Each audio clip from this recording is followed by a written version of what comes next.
Hello, ayan na, naka-play na. Hello guys, welcome back to my another vlog. So ngayon po, aasimbulin na po namin yung bagong dish pan na napanalunan namin sa... So ito po yung dish pan. Ang una kong ginawa itong base. Nakatanggal to kanina. So kinabit ko siya at in-screw. May tornilyo to, 4 lang. So, pagkatapos ngayon, ito naman tayo sa ating fan. Tatanggalin natin to. Tapos itong kanyang guard lock. Pero halata ko sa kanya guys. Napakanipis ng plastic. Kaya pag-ingatan na lang guys na hindi mabagsak.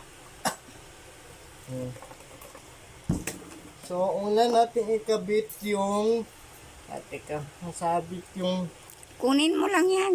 tali sa sige. Kunin ko to. Ay, nakatali. Nakatali pa.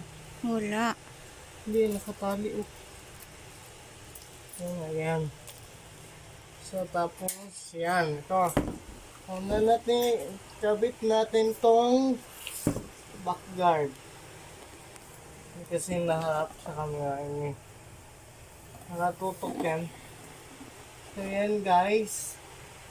Tapos, sunod natin itong kanyang guard lock. Pagka ganitong brand guys, ingat lang kayo kasi manipis yung mga plastic. Pagka nabagsak, pwedeng mabasag agad. So yan guys, papakita ko na sa inyo kung binubuo ko na yan, no?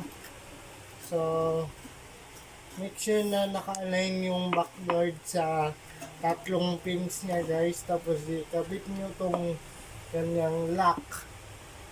Yan guys. Tapos ikitan nyo. Oops, tama na yan. Okay na.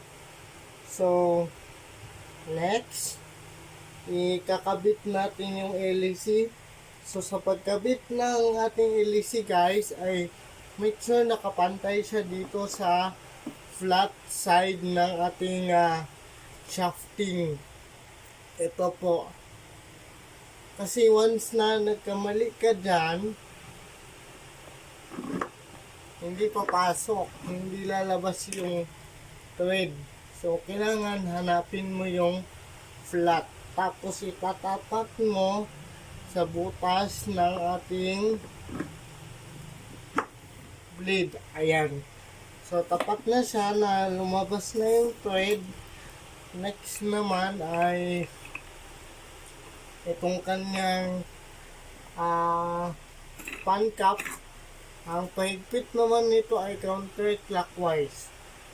Okay? So, huwag nyo rin masyadong higpitan dahil ito ay plastic lang. Pwedeng ma-lost thread. Okay? Okay, so okay po yan.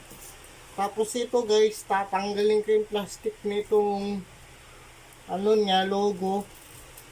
Which is, kaya ko naman ito tanggalin. I-push lang yan. Tapos, dito yung sa kabila, push. Push. Push. Ayan. Tapos ito, tatanggalin ko yung plastic. Ito kasi buksan na sa electric fan na may plastic yung ito. So, kukunin ko yan. Yan. So, dapat tapat pa rin guys ha. Pag nagkamali kayo dito na ako. Hindi nyo na mabasa ko anong pagbasa ng pangalan. Panda Yan, tapos Tapat din doon. Medyo mahirap siya ipasok. Hindi kagaya sa yung electric fan natin na dali. O siya. Yan. Kasi hindi ako sanay sa electric fan na plastic yung. Ayan no. Tapos tulak. Ayan. Ang lipat. Tapos guys, kabit natin tong front ano niya. Ito. Ito na.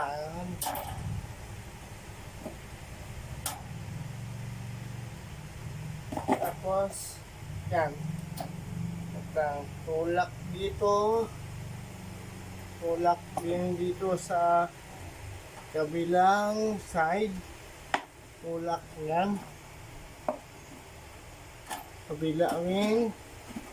Tulak. Tapos, kabila rin. Lumahirap. Iga ko lang po. Mahirap ito sa kabila. Yan o. Tapos, tulak ulit. Yan na. So, ito na siya guys. Na-assemble na natin. Testing.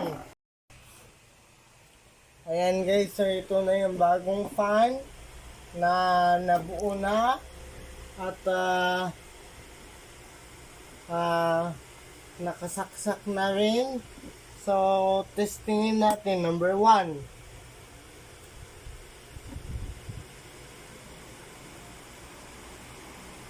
Number 2. Number 3. Wow, ang lakas guys. Parang kasi lakas ni Promax Air Wall Fan. Yan guys, napakalakas. Yan o. Napakalakas na hangin guys. So again guys, thank you for watching and have a nice day, and please enjoy watching this video, and bye bye, and please like, share, and subscribe guys. Thank you.